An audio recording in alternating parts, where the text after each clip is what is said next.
Opa, beleza? Márcio França aqui. Nossa conversa de hoje será sobre o método Montessori.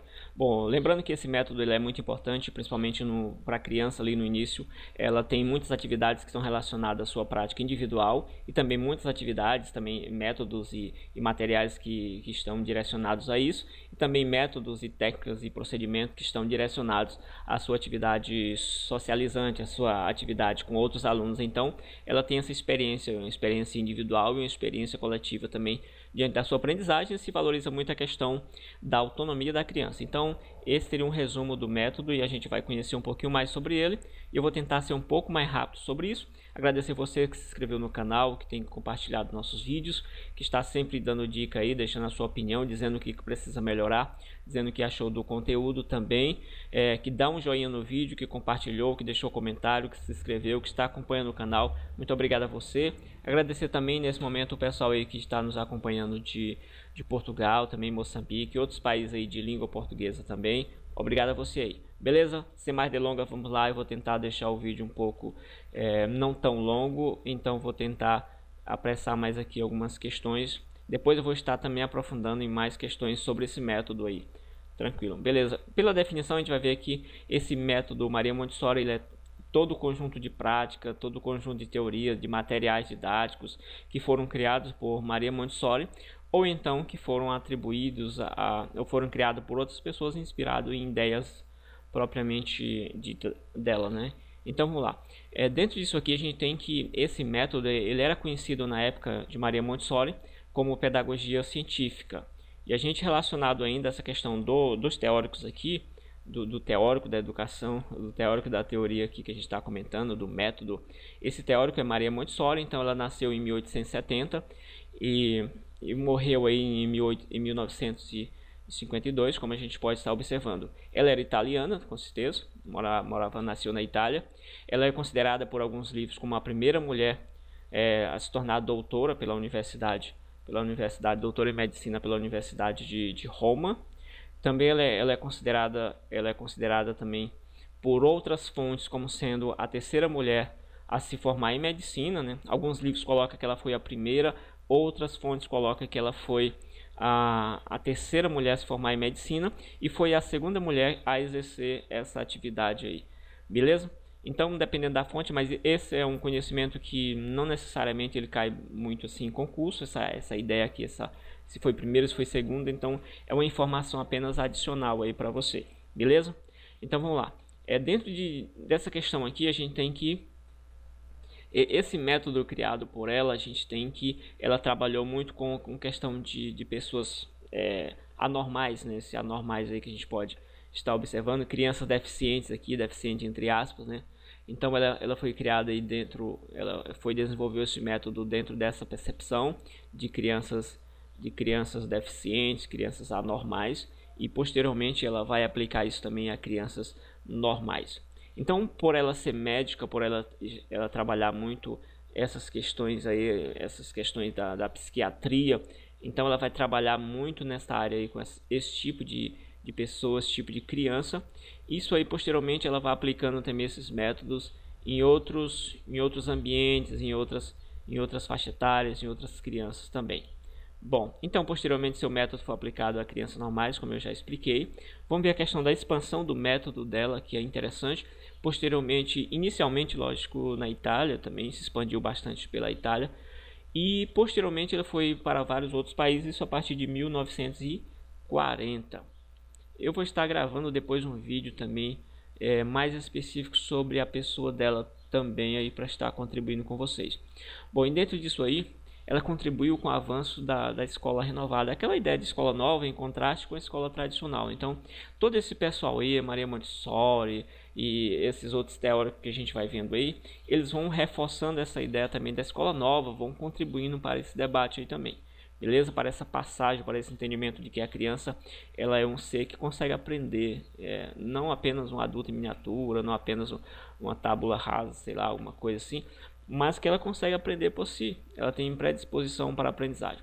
Então os pressupostos que a gente vê nesse método é que a criança é diferente do adulto, não é a mesma coisa. Então a forma como você ensina um adulto é diferente da forma como você ensina uma criança. A criança ela tem essa predisposição natural mesmo para estar se autodesenvolvendo. Então essa ideia de autodesenvolvimento dentro desse método, ele vai na direção de que a criança ela consegue aprender por si, apenas ela encontrando um ambiente legal. Então a criança precisa de um ambiente apropriado, é o que a gente está dizendo aí. Se a criança encontra um ambiente apropriado, as condições apropriadas, ela consegue se autodesenvolver, ela consegue aprender. Então isso é uma ideia muito interessante do método, inovadora, principalmente para aquela época ali. A gente vai ver a questão do público-alvo dentro desse método, que a gente tem ligado aí a questão do jardim de infância, de 4 a 6 anos, também a questão da educação infantil, lembrando, como eu já falei, que inicialmente ela começa com crianças ditas anormais e depois ela aplica-se as suas ideias também, as suas observações, lembrando que são mais observações, como esse pessoal reage, como esse pessoal pensa, como esse pessoal consegue aprender. Então ela vai aplicar também essas observações ao pessoal dito normal, as crianças ditas normais aí, beleza? Então, educação infantil, depois ela vai para o ensino fundamental aí, né, nos primeiros anos do ensino fundamental, isso a partir de 1911, né, por iniciativa dessa professora aí. E a gente vai observar ainda que posteriormente também é estendido para o ensino médio algumas ideias dela aí, beleza? Em relação às concepções de mundo, as concepções de homem que ela tem, a gente vai ver aqui, ela vai numa percepção mais vitalista, né, uma percepção que valoriza mais a vida, entende que a vida é um processo de desenvolvimento. Então, os pressupostos dessa ideia também, ligação relacionada à própria vida da pessoa, a valorização da vida, o desenvolvimento da vida. Então, o objetivo da educação é dar pressupostos para que a criança consiga atingir esse desenvolvimento da vida em si. Então, seriam as concepções de homem, a concepção de mundo é a concepção mais vitalista, certo? Beleza? Em relação a esses princípios que norteiam essa educação dela, o primeiro princípio é o princípio da liberdade. Isso aqui cai em concurso, já vi em muitas provas aí de concurso essas questões, para citar esses 4 princípios aqui. Então, dentro do princípio da liberdade, você tem a questão da liberdade da criança para que ela se desenvolva, para que ela realize aquilo que ela quer desenvolver. Lembrando que não é uma forma de deixar a criança solta para fazer o que ela bem pensar, mas assim, uma liberdade junto com uma disciplina interior, entendeu? Então a liberdade e a disciplina interior devem caminhar juntas aí. Então aqui está relacionado àquela manifestação espontânea também da criança, né, que vai mais aqui na ideia do segundo princípio, né, o princípio da atividade. Então aqui esse objetivo é levar a criança ao desenvolvimento. Então, dentro desse princípio de atividade é que a criança pode se expressar as suas atividades, não apenas atividades físicas, mas em atividades intelectuais e mentais. Todo esse tipo de atividade deve se propor ambiente para que a criança consiga desenvolvê-los. Questão da vitalidade vai no sentido da vida, tendo a infância não como um período que deve passar logo para se tornar adulto, mas um período em que a criança consegue aprender, um período que está relacionado mesmo à vida, um período de vida importante para o próprio desenvolvimento da criança. Individualidade, é o que a gente já comentou, é outro princípio em que se trabalha muito a questão do desenvolvimento da criança. Só lembrando que esse conteúdo é um conteúdo muito extenso, a gente poderia passar dias e dias comentando sobre eles. Então, estou apenas pontuando algumas partes que eu julguei interessante aqui, mas você pode estar deixando um comentário também, outras questões que você gostaria que fosse comentado, outras questões que não foram comentadas aqui no vídeo, pode estar postando aí embaixo também e deixando a sua questão aí, dizendo se você já utilizou esse método ou não, se gostou do método, se achou interessante. Bom, em relação aos pilares da educação, os pilares educacionais de Maria Montessori, esse aqui eu vou comentar um pouco mais rápido também, que é para o vídeo não ficar muito longo, depois eu posso estar pontuando aí. Esses pilares da educação, eles vão na direção da autoeducação. Então, dentro desse pilar de autoeducação, a gente vai observar uma coisa aqui, que seria exatamente a ideia de que a criança aprende muita coisa sozinha, apesar de aprender com os outros, mas ela aprende muita coisa sozinha. E seria um pilar desse método, aquele momento em que o adulto consegue confiar na criança, consegue confiar que a criança está ali produzindo um conhecimento. Você pode confiar na criança. Outro pilar que a gente tem é a educação como ciência, né? Aqui nessa ideia você tem a questão de todas as coisas que existem no mundo, elas estão interligadas. Então, todas as coisas têm relação uma com as outras.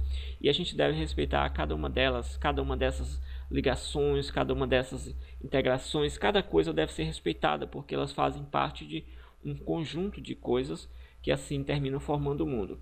Então você tem uma visão cósmica, a visão que tudo está interligado, que o mundo está interligado a várias coisas, né? Que você faz parte daquele processo.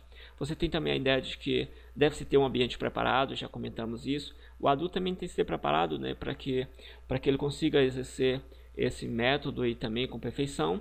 E a criança, ela tem aí nesse método você tem uma criança equilibrada, né? Para se desenvolver assim, beleza? Se você gostou do vídeo, deixa aí o seu like no vídeo, porque isso aí o YouTube vai entender que você quer receber mais vídeos sobre esse assunto e outros também, né?